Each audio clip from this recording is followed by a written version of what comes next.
In this video, we're going to export our final movie. I've set my in and out point for the beginning and end of my final movie using the render work area bar, and I've selected my timeline. I'm now going to go to File, Export, Add to Media Encoder. Now if I were to look down on my dock, I will see that the application Media Encoder has been launched. I know so because of that little black dot that's below it.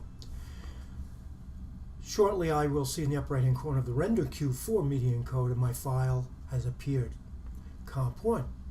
The first thing I will do is click on the blue text numerical icon H.264, and it's going to load a preview window for me. In that preview window I can see that it's going to render out my work area. I can drag through the timeline to confirm everything is there. And I'm going to give it a name and direct it to my desktop. Next to output name, I'll click on the blue text element comp1.mp4. I would direct it to my desktop. I will name it.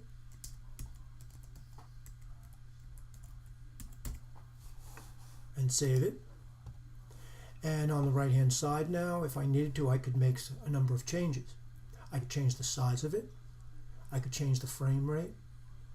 You'll see a number of different checkboxes, and that with all these little checkboxes taken off, I can make changes to it. We're going to leave everything as is with the exception of the frame rate. I'm going to click on the check mark to access the frame rate.